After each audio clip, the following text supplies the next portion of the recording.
बिस्मिल्लाहिर्रहमानिर्रहीम। तफ़हीमात मां हिकिड़े ॿिए मक़ाले हिकिड़े ॿिए मज़मून सां गॾु तव्हांजी ख़िदमत में हाज़िर आहियूं।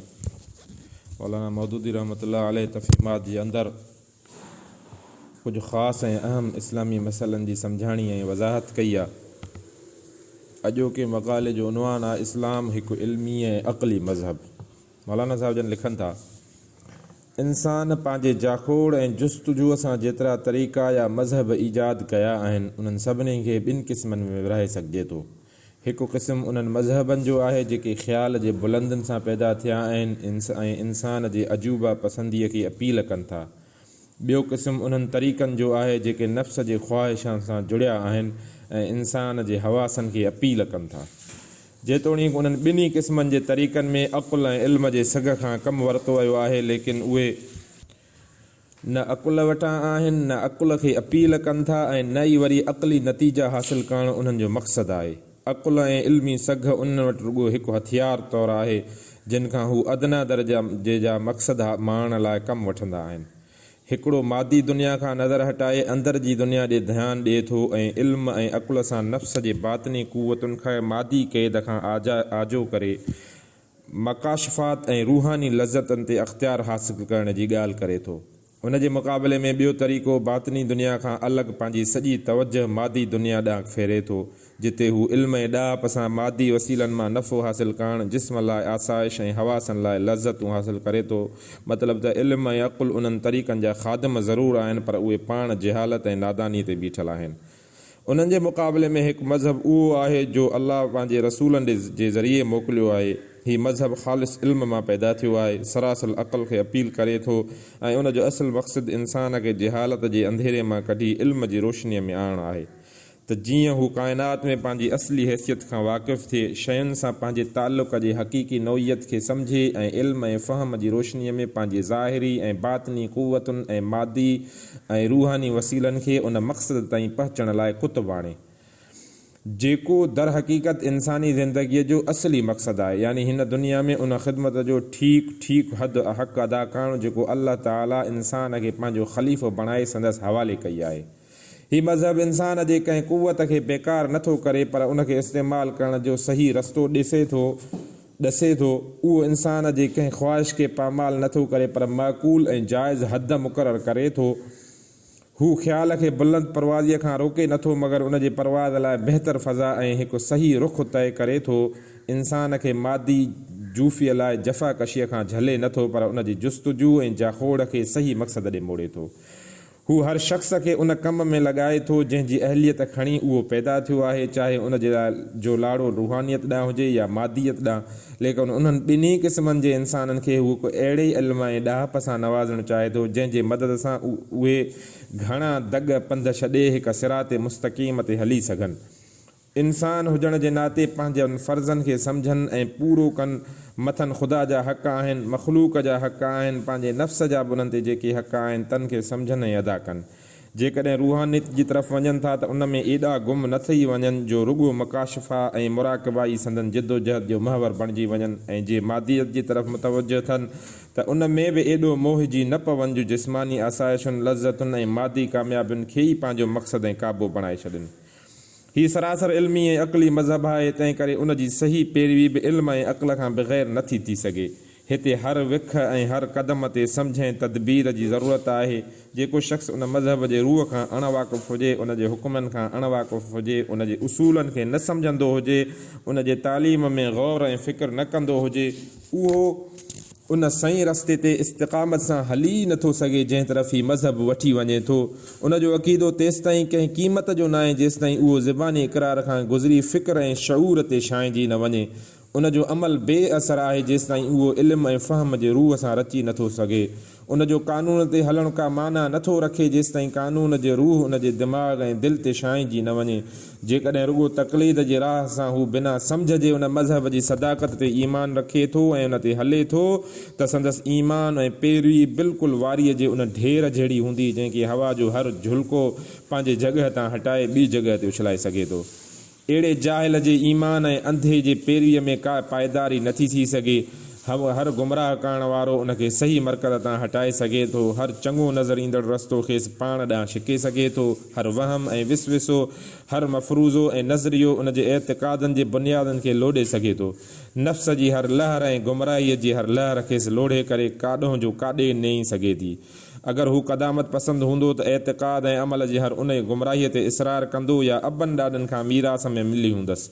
जेकॾहिं जिदत जो ज़ौक़ रखंदड़ हूंदो त नफ़्स जे ख़्वाहिशनि खे पंहिंजो ख़ुदा बणाए हर उन नए रस्ते ते भटकंदो वतंदो जंहिंखे संदसि नफ़्स जो शैतान उन अॻियां सिंगारे सवारे पेश कंदो। जेकॾहिं कमज़ोर तबियत जो हूंदो त हर उन वाटाड़ूअ जे पोयां हली पवंदो जेको खेसि ज़िंदगीअ जे रस्ते में कंहिं हैसियत मान सां मंज़िलूं मटाईंदो नज़र ईंदो। जेकॾहिं ख़ुदि पंहिंजे इज्तिहाद सां काई राह कढण जे मंझि सलाहियत हूंदी त दीन में सही बसीरत न रखण ऐं इलाही कानून जे उसूलनि खां अणवाक़ुफ़ हुजण करे ज़िंदगीअ जे सफ़र में हर ॿ वाटीअ ते पहुची करे हू इल्म बजाए गुमान ऐं अंदाज़े खां कमु वठंदो ऐं आख़िर किथे न किथे सिधे रस्ते तां थिड़ी वेंदो।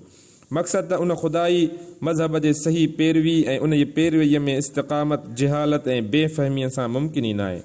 उन जे लाइ इल्म ऐं सूरत गौर ऐं फ़िक्र तमामु ज़रूरी आहे। उन मज़हब जी तारीख़ ते निगाह विझो त असांजे उन बयान जी सदाकत अव्हां जे अॻियां निमाया थी वेंदी। जेतिरा बि नबी अल्लाह जे तरफ़ां खां आया आहिनि उहे सिर्फ़ु हिकु कानून ऐं हिकु किताब ई खणी न आया, पर उन सां गॾु हिकमत बि आंदाऊं त जीअं माण्हू उन जे तालीम खे सम्झनि ऐं बसीरत सां उन कानून जी पैरवी कनि जेको नबीअनि सॻोरनि जे ज़रिए मोकिलियो वियो हो। क़ुर पाक में आहे फ़क़द आतईना आल इब्राहीम अल किताब वल हिकमत सूरह निसा वयुअल्लिमुहुमुल किताब वयुअल्लिमुहुमुल किताब वल हिकमत सूरह आल इमरान व आतईना अल हिकमत सूरह सौद क़द जिअतुकुम बिल हिकमत अज़्ज़ुख़रुफ़। उहा हिकमत कहिड़ी शइ हुई? दीन जी सम्झ, इल्म जी रोशनी, बसीरत जो नूर, तदब्बर जी सलाहियत ऐं वीचार जी क़ाबिलियत। जॾहिं बि को नबी आयो त हिन पंहिंजे पोइ लॻनि खे किताब सां गॾु उहा शइ बि ॾिनी ऐं उन जी मदद सां माण्हू सिधे रस्ते ते क़ाइमु रहिया। उनखां पोइ हिकु दौर जिहालत ऐं अंधी तक़लीद जो आयो जंहिंमें हिकमत ग़ाइब थी वई ऐं किताब बाक़ी रहिजी वियो। कुझु अरसे ताईं माण्हू रुॻो किताब खे खणी उन रस्ते ते हलंदा रहिया जंहिं ते संदन वॾा खेनि हलाए रहिया हुआ। हाणे उन्हनि में गुमराहीअ खे क़बूल करण वारी आदत पैदा थी, छो त उहा शइ मंझंदि बाक़ी न रही जंहिंसां हू किताब खे सम्झनि ऐं हिदायत खे गुमराहीअ खां अलॻि करे सघनि। आहिस्ते आहिस्ते संदन क़दम सही रस्ते तां हटणु शुरू थिया। को नफ़्स जे कढ लॻो, को गुमान ऐं अंदाज़े ते हलियो, कंहिं गुमराह क़ौमुनि जा असर क़बूल कया, कंहिं अल्लाह खे छॾे कूड़नि अॻुवाणनि खे पंहिंजो रहनुमा बणायो। अहिड़ी तरह नेठि हिकमत सां गॾु किताब बि रुख़्सत थी वियो ऐं ख़ुदा जे ॾिनल दीन खे बदिलाए ऐं बिगाड़े बिदअतुनि वहमुनि ऐं फ़िक्र अमल जी गुमराहनि जो मजमूओ बणायो वियो। अहिड़ी तरह दीन इलाहीअ जे बिगड़जण ऐं आसमानी किताबनि जे गुम थियण या बदिलजण ऐं उम्मत में हिदायत खां पोइ गुमराही फैलिजण जो सबबु उन खां सवाइ ॿियो कुझु न आहे त अल्लाह जे दीन में असुलु शइ किताब जे लफ़्ज़नि जी तिलावत ऐं मज़हब जे रस्मनि खे पूरो करणो न आहे, पर सॼो दारो मदार किताब जे सही इल्म ऐं फ़हम ते आहे। जेसि ताईं माण्हुनि में हिकमत रही ऐं हू अल्लाह जे आयतुनि में तदब्बुर कंदा रहिया ऐं नबीअनि जे ॿुधायल रस्ती वाट ते बसीरत वारे नूर सां हलंदा रहिया, तेसि ताईं का बि शइ खेनि गुमराह न करे सघी। पर जॾहिं उहा शइ मंझंदि न रही त ॼण त उन्हनि में बीमारियुनि जी सघ पैदा थी पई, उन्हनि में अंदरां बि मर्ज़ पैदा थियो ऐं ॿाहिरां बि वबाई जरासीमनि मथनि हमिलो कयो। एतिरे क़दुरु जो दीन ऐं किताब ऐं कानून सभु कुझु विञाए हू गुमराहीअ जी हज़ारनि रस्तनि में भटकी विया। अॻियनि नबियनि खां पोइ मोहम्मद सल्लल्लाहु अलैहि वसल्लम खे अहिड़ो किताब ऐं हिदायत ॾेई मोकिलियो वियो जंहिंखे अॻूणनि किताबनि जीअं बिगड़जण ऐं बदिलजण जो को बि ख़तरो न हो, को बि ख़तरो न आहे, छो जो अल्लाह उन्हनि खे सही सूरत में बाक़ी रखण जो अहिड़ो इंतज़ाम करे छॾियो आहे जो जेकॾहिं इंसानु उनखे बदिलाइण ऐं मिटाइण जी कोशिश बि करे त कामयाबु नथो थी सघे। लेकिन हाणे बि उन किताब ऐं उन हिदायत मां फ़ाइदो वठणु, दीन जे सिधे रस्ते ते क़ाइमु रहणु ऐं एतिक़ाद ऐं अमल जे गुमराहनि खां बचण जो सॼो दारो मदार उन ई ॻाल्हि ते आहे जंहिं ते मुंड खां वठी दीन इलाहीअ जो बुनियादु रखियो वियो आहे, याने इल्म ऐं अमल। ख़ुदा जो किताब उन जे रसूल जी सुन्नत हर ज़माने में हर हाल में बहितरीन रहनुमा आहिनि, पर उन्हनि लाइ जेके इल्म ऐं अक़ुलु रखंदा हुजनि, अल्लाह ऐं उन जे रसूल जी हिदायत खे सम्झंदा हुजनि, उन ते ग़ौर वीचार कनि ऐं ज़िंदगी जे राहनि में उन नूर खे खणी हलनि। बाक़ी रहिया उहे माण्हू जेके फ़िक्र ऐं तदब्बुर जे नेमत विञाए वेठा आहिनि ऐं छड़ो उन्हीअ करे मुस्लमान आहिनि जो संदन अबा ॾाॾा उन्हनि खे मुस्लमान छॾे विया आहिनि, त दर हक़ीक़त उन्हनि लाइ दीन में का इस्तिक़ामत न आहे ऐं उहे हर वक़्तु गुमराहीअ जे ख़तरे में आहिनि। गुमराही उन्हनि जे अंदर मां बि उभरी सघे थी ऐं ॿाहिरां बि हमिलो करे सघे थी।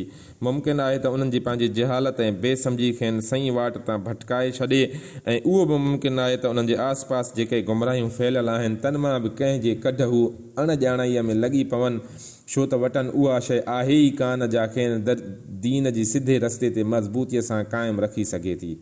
क़ुर मजीद में इंसान जी गुमराहीअ जो असुलु सबबु सिर्फ़ु हिकु शइ खे कोठियो वियो आहे ऐं उहा आयात इलाही खे न सम्झणु आहे। उन करे हू बार बार उन ते तंबीह करे थो ऐं निहायत शिदत सां उन खे निंदे थो। इन शर्र दवाब इंदल्लाहि सुम्मुल बुक्मुल लज़ीन ला याक़िलून। सूरह अनफ़ाल तर्जुमो आहे जंहिंजो अल्लाह वटि बदतरीन जानवर उहे ॿोड़ा गूंगा आहिनि जेके अक़ुल खां कमु नथा वठनि।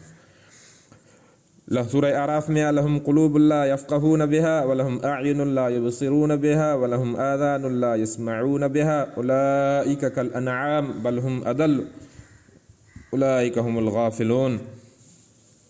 तर्जुमो आहे जंहिंजो उन्हनि खे दिलियूं आहिनि पर उन्हनि सां सम्झनि नथा, उन्हनि खे अखियूं आहिनि पर उन्हनि सां ॾिसनि नथा, उन्हनि खे कन आहिनि पर उन्हनि सां ॿुधनि नथा। उहे जानवरनि वांगुरु आहिनि बल्कि उन्हनि खां बि वधीक गुमराह आहिनि। ही उहे माण्हू आहिनि जेके गफ़लत में पिया आहिनि। सरफ़ल्लाहु क़ुलूबहुम बिअन्नहुम क़ौमुन ला यफ़क़हून। सूरह तौबा। तर्जुमो अल्लाह उन्हनि जे दिलनि खे फेरे छॾियो आहे छो त उहे अहिड़ा माण्हू आहिनि जेके सम्झ सोझ नथा रखनि। ला अंतुम अशद्दु रहबतन फ़ी सुदूरिहिम मिनल्लाह ज़ालिका बिअन्नहुम क़ौमुन ला यफ़क़हून। सूरह हशर। उन्हनि जे दिलनि में ख़ुदा खां वधीक तव्हां माण्हुनि जो ख़ौफ़ आहे, उहो उन करे जो हू सम्झ सोझ खां कमु रखण वारा माण्हू न आहिनि। अफ़ला यतदब्बरून क़ुरआन अम अला क़ुलूबिन अक़फ़ालुहा। छा हू क़ुर में तदब्बुर नथा कनि या उन्हनि जे दिलनि ते कुल्फ़ लॻल आहिनि। सूरह मुहम्मद। अफ़लम यदब्बरुल क़ौल। सूरह मोमिनून में आहे जंहिंजो तर्जुमो आहे त छा हिननि उन ॻाल्हि ते जेका उन्हनि खे चढ़ी वञे थी गौर नाहे कयो। उन जे तदब्बुर जी खोट ऐं बेसमझीअ जा नतीजा ॿिनि मुख़्तलिफ़ सूरतुनि में ज़ाहिर थियनि था ऐं ॿई गुमराहीअ जूं बदतरीन सूरतूं आहिनि। हिकु सूरत उहा आहे त इंसानु बिना सोच सम्झ जे पंहिंजे दीन ऐं ईमान खे ॿियनि ते छॾे ॾिए थो, तोड़े हू खेसि निजात वारी रस्ते ते वठी वञनि या हलाकत में विझनिसि। वइज़ा क़ील लहुम तआलौ इला मा अंज़लल्लाहु इलर रसूल क़ालू हस्बुना मा वजदना अलैहि आबाअना अवलौ कान आबाउहुम ला यअलमून शैअन वला यहतदून। सूरह अल माइदा। तर्जुमो ऐं जॾहिं उन्हनि खे चयो वञे थो त अचो हिन किताब ॾांहुं जेको अल्लाह नाज़ुल कयो आहे ऐं रसूल ॾांहुं, त चवणु लॻा त असां लाइ उहो ई काफ़ी आहे जंहिं ते असां पंहिंजनि अबनि ॾाॾनि खे ॾिठोसीं। छा ही माण्हू पंहिंजे पीउ ॾाॾनि जी पैरवी कंदा, तोड़े उहे कुझु न ॼाणंदा हुजनि ऐं न हिदायत ते हुजनि। इत्तख़ज़ू अहबारहुम व रुहबानहुम अरबाबम मिन दूनिल्लाह। उन्हनि ख़ुदा खे छॾे करे पंहिंजे आलमनि ऐं अॻुवाणनि खे ख़ुदा बणाए छॾियो। सूरह तौबा। यौम तुक़ल्लबु वुजूहुहुम फिन्नार यक़ूलून या लैतना अताअना अल्लाह व अताअना अर्रसूल व क़ालू रब्बना इन्ना अताअना सादतना व कुबराअना फ़अज़ल्लूना सबीला। सूरह अहज़ाब। तर्जुमो जॾहिं संदन चेहरा बाहि में उथलाया पुथलाया वेंदा त हू चवंदा काश असां अल्लाह ऐं उन जे रसूल जी ॻाल्हि मञूं हा, ऐं चवंदा त ख़ुदाया असांखे पंहिंजे सरदारनि ऐं पंहिंजे वॾनि जी इताअत कई ऐं उन्हनि असांखे गुमराह कयो। हिकिड़ी सूरत इहा आई। ॿी सूरत इहा आहे त इंसानु ख़ुदा जी ॾिनल हिदायत खे छॾे करे पंहिंजे राय ते एतमाद कंदो आहे। उन जी राह में अवल त यकीन न हूंदो आहे पर घणे क़दुरु शक ऐं गुमान हूंदो आहे। ॿियो वॾो ख़तरो उन में इहो आहे त इंसान जे अक़ुल ते नफ़्स जूं ख़्वाहिशूं ग़ालिब अची वञनि थियूं ऐं उनखे एतदाल वारी सिधी राह तां हटाए घटि वधाईअ ॾांहुं वठी वञनि थियूं। जॾहिं इंसानु उन रस्ते ते हले थो त उनजो मिसाल अहिड़ो आहे जीअं कोई अंधेरे में घुमिजे। किथे इतिफ़ाक़ सां इल्म ऐं अक़ुल सलीम जे विॼ चिमके ऐं रस्तो नज़र अचेसि त थोरो हले। कुल्लमा अज़ाअ लहुम मशौ फ़ीह। न त हैरान थी बीह रहे। वइज़ा अज़लम अलैहिम क़ामू। या हले त किथे कुंडनि में वञी फासी या खॾ में किरी पवे। वमा यत्तबिउ अक्सरहुम इल्ला ज़न्नन इन ज़न्न ला युग़नी मिनल हक़्क़ि शैआ। तर्जुमो ऐं उन्हनि मां असां अक्सर गुमान खां सवाइ कंहिं ॿी शइ जी पैरवी नथा कनि। उन्हनि मां अक्सर गुमान खां सवाइ कंहिं ॿी शइ जी पैरवी नथा कनि। अरअयत मन इत्तख़ज़ इलाहहु हवा। खां वठी अम तहसब अन अक्सरहुम यस्मऊन औ याकिलून इनहुम इल्ला कल अनआम बल हुम अज़ल्लु सबीला।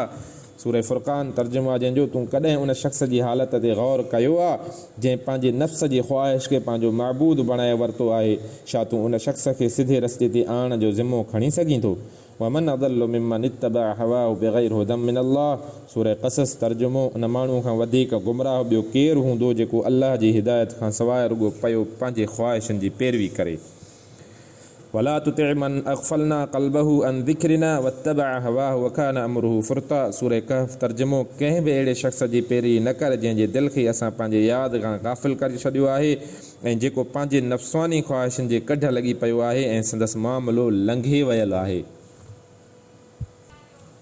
वला तत्तबिअ अहवा अल्लज़ीन ला यअलमून, ऐं उन्हनि माण्हुनि जी ख़्वाहिश ते बिल्कुलु न हल जिन खे इल्मु कोन्हे। सूरह जासिया, इहे नतीजा आहिनि अल्लाह जे आयतुनि में गौर ऐं वीचार ऐं तदब्बुर न करण जा। जेके माण्हू आयतुनि जी तिलावत कंदा आहिनि पर उन्हनि खे सम्झनि नथा, किताब रखनि था पर ख़ुदि उन जी तालीम में बसीरत हासिलु करण ऐं उन जे हुकुमनि खे मालूम करण जी कोशिशि नथा कनि, रसूल जी सदाकत ते ईमान रखनि था पर उन हिदायत खां अंधा आहिनि जेके रसूल पेश कई आहे। इस्लाम जी हक़ानियत ते एतिक़ाद रखनि था मगर उन जे उसूल ऐं उन जे रूह खां नावाक़िफ़ आहिनि। उन्हनि जे लाइ हर क़दम ते उहो ख़तरो आहे त गुमराहीअ जे उन्हनि ॿिन्ही सूरतुनि मां हिक में पइजी वञनि। उन जे करे अल्लाह ऐं उन जे रसूल सल्लल्लाहु अलैहि वसल्लम मुसलमाननि खे बार बार ताक़ीद कई आहे त दीन में बसीरत पैदा कयो, उन जी तालीम ऐं उन जे हुकुमनि खे सम्झो ऐं घटि में घटि उन्हनि मां हिकु गिरोह हमेशह अहिड़ो रहे जेको तफ़क़ुह फ़िद्दीन हासिलु करण लाइ पाण खे अर्पे छॾे त जीअं पंहिंजनि ॿियनि भाइरनि जी सही रहनुमाई करे सघे। क़ुरान पाक में इरशाद थिए थो त किताबुन अंज़लना इलैका मुबारकुल लियदब्बरू आयातिही वलियतज़क्कर उलुल अलबाब। सूरह स्वाद तर्जुमो, जेको किताब असां तोॾां नाज़िल कयो आहे सो ॾाढो बरकत वारो आहे त जीअं माण्हू उन जे आयतुनि ते गौर कनि ऐं सोच सम्झ वारा उन मां सबक़ पिराइनि। क़द फ़स्सलनल आयात लिक़ौमी यफ़क़हून। सूरह अनाम तर्जुमो, असां निशानियूं खोले खोले बयानु करे छॾियूं आहिनि उन्हनि लाइ जेके इल्म वारा आहिनि। लक़द मन्नल्लाहु अलल मुअमिनीन इज़ बअथ फ़ीहिम रसूलन मिन अनफ़ुसिहिम यतलू अलैहिम आयातिही व युज़क्कीहिम व युअल्लिमुहुमुल किताब वल हिकमह। सूरह आल इमरान तर्जुमो, हक़ीक़त में मोमिननि ते अल्लाह तमामु वॾो फ़ज़ल कयो आहे जो उन्हनि में ख़ुदि उन्हनि मंझां ई हिकु अहिड़ो नबी पैदा कयो अथई जेको खेनि संदन आयतूं ॿुधाए थो, संदन ज़िंदगीअ खे संवारे थो ऐं खेनि किताब ऐं दानाईअ जी तालीम ॾिए थो। वमन युतिल हिकमत फ़क़द ऊतिय ख़ैरन कसीरा। सूरह बकर तर्जुमो, जंहिंखे हिकमत मिली उन्हनि खे हक़ीक़त में वॾी दौलत मिली। फलौला नफ़र मिन कुल्लि फ़िरक़तिन मिनहुम ताइफ़तुन लियतफ़क़हू फ़िद्दीन वलियुनज़िरू क़ौमहुम इज़ा रजअू इलैहिम। तौबा सूरह तौबा तर्जुमो, पर ईअं छो न थियो त उन्हनि जे आबादीअ जे हर हिसे मां कुझु माण्हू निकिरी अचनि हा ऐं दीन जी सम्झण जी लियाक़त हासिलु कनि हा ऐं वापसि वञी पंहिंजे इलाइक़नि जे माण्हुनि खे ख़बरदार कनि हा त मन ईअं हू उन रवश खां पासो कनि हा। उन बाबति नबी करीम सल्लल्लाहु अलैहि वसल्लम जझे तादाद में हिदायतूं फ़रमायूं आहिनि। मिसाल तौर सैयदना अली रज़ी अल्लाह तआला अन्हु खां रिवायत आहे, क़ाल रसूलुल्लाह सल्लल्लाहु अलैहि वसल्लम, अला ला ख़ैर फ़ी इबादतिन लैस फ़ीहा तफ़क़्हुन वला इल्म लैस फ़ीहा तफ़हुमुन वला क़िराअत लैस फ़ीहा तदब्बुरुन। रसूलुल्लाह सल्लल्लाहु अलैहि वसल्लम जन फरमायो, ॿुधी छॾियो, उन इबादत में काई भलाई न आहे जंहिंमें तफ़क़ुह गौर और फ़िक्र न आहे ऐं उन इल्म में काई चङाई न आहे जंहिंमें सोच ऐं सम्झ न आहे ऐं उन क़ुरान पढ़ण में काई भलाई न आहे जंहिंमें तदब्बुर न आहे। हिकु ॿी हदीस में बि आहे, मन युरिदिल्लाहु बिही ख़ैरन युफ़क़िहु फ़िद्दीन। तर्जुमो, अल्लाह जंहिं लाइ बहितरीअ जो इरादो फरमाईंदो आहे उनखे दीन में तफ़क़ुह अता कंदो आहे। हिकु ॿी हदीस में बि आहे त अफ़ज़लुन्नास अफ़ज़लुहुम अमलन इज़ा फ़क़िहू दीनहुम। तर्जुमो जंहिंजो आहे, माण्हुनि में सभिनी खां चङा उहे आहिनि जेके अमल जे एतबार खां चङा आहिनि ऐं दीन में सम्झ बि रखंदा हुजनि। हिन वक़्तु मुसलमाननि जे सभ खां वॾी बल्कि असुल मुसीबत इहा आहे त उन्हनि में तफ़क़ुह फ़िद्दीन ऐं तदब्बुर फ़िल किताब वल सुन्नह कोन्हे। उन शइ जी अणाठ संदन एतिक़ादनि खे खोखलो, संदन इबादतनि जे रूह खां ख़ाली ऐं संदन ज़िंदगियुनि खे अढंगो बणाए छॾियो आहे। इस्लाम जा आशिक़ घणा आहिनि पर इस्लाम खे सम्झण वारा तमामु थोरा आहिनि। क़ुरान ऐं मुहम्मद सल्लल्लाहु अलैहि वसल्लम जंहिं दीन खे पेश कयो आहे तंहिंजे रूह ऐं उसूल खे सम्झण वारा अटे में लूण जेतिरा बल्कि एतिरा बि न आहिनि। हीअ उन नाफ़हमीअ जे प्रकार आहिनि जो जेके माण्हू पाण खे मुस्लमान चवंदा ऐं सम्झंदा आहिनि तन में वहम ऐं शिरक वारनि अक़ीदतनि खां वठी इल्हाद दहरियत ऐं कुफ़्र जी हद ताईं ख़्याल आहिनि ऐं उन्हनि खे उन ॻाल्हि जो अहसास ई कोन्हे त जंहिं इस्लाम जी पैरवीअ जा हू दावेदार आहिनि उन्हनि में ऐं उन्हनि ख़्यालनि में वॾो तफ़ावत आहे। उनखां बि ख़राब हालत अख़लाक़ी ऐं अमली ज़िंदगीअ जी अथनि। बुत परस्ताना रस्मनि रवाजनि खां वठी मग़रब जे जदीद तहज़ीब जे बुछड़नि नतीजनि ताईं हर मदाई हिन क़ौम में आहे जा पाण खे इस्लाम जे मञीदड़ सॾाए थी ऐं माशाअल्लाह कंहिं बि गुरूअ खे उहो अहसासु न आहे त जंहिं क़ानून ते हू यकीन रखनि था उन जे ख़िलाफ़ वर्ज़ी किथे किथे करे विया आहिनि। जेको बि ग़लति ख़्यालु ग़लति तरीक़ो जंहिं बि पासे खां अचे थो मंझंदि रवाजु बणिजी वञे थो ऐं हीअ सम्झनि था त इस्लाम में उन जी बि गुंजाइश आहे। हर गुमराह कंदड़ शख़्स जेको को वणंदड़ तरीक़ो अख़्तियार करे संदन अॻुवाण बणिजे थो त हीअ सम्झनि था त मुहम्मद सल्लल्लाहु अलैहि वसल्लम सां गॾु असां हिन जी पैरवी बि करे सघूं था। हर शइ जा इस्लाम जे उबतड़ आहिनि बिना हिजाब जे इस्लाम सां ॻंढी वञे थी छो त इस्लाम ऐं ग़ैर इस्लाम जो फ़र्क़ु त इल्म ऐं फ़हम सां ई थींदो आहे जेको हिते कोन्हे। जेको माण्हू ओभर ऐं उलह जो फ़र्क़ु सम्झंदो हूंदो उहो कॾहिं बि इन हिमाकत में न पवंदो त ओभर तरफ़ हलियो वञे ऐं सम्झे त ओलह पियो वञा। ईअं ई को जाहिली कंदो लेकिन अहिड़ी जहालत असांखे सवाइ हिकिड़ी नंढड़ी जमायत जे जाॾे काॾे मुस्लमाननि नज़र अचे थी पोइ उहा तोड़े अणपढ़िया माण्हू हुजनि या दस्तार बंद उलमा अल्फ़ी पातल अलसी हुजनि या कॉलेजनि या यूनिवर्सिटियुनि जा पढ़ियल मास्टर हुजनि उन्हनि सभिनी जा ख़्याल ऐं तरीक़ा भली मुख़्तलिफ़ हुजनि पर इस्लाम जी हक़ीक़त ऐं रूह खां बेख़बरीअ में उहे सभु हिकु जहिड़ा आहिनि। नबी साईं सल्लल्लाहु अलैहि वसल्लम जन जो हिकिड़ो हिकमत वारो इरशाद आहे त सिनफ़ान इदा सलुहा सलुहतल उम्मत व इदा फसदतिल उम्मत असुल्तान वल उलमा। तर्जुमो त ॿ गिरोह आहिनि जेके जेकॾहिं उहे दुरुस्त हुजनि त उम्मत दुरुस्त आहे ऐं जे उहे बिगड़जी वञनि त उम्मत बिगड़जी वञे। हिकिड़ो हुकुमरान ऐं हिकिड़ो उलमा ॿियो उलमा।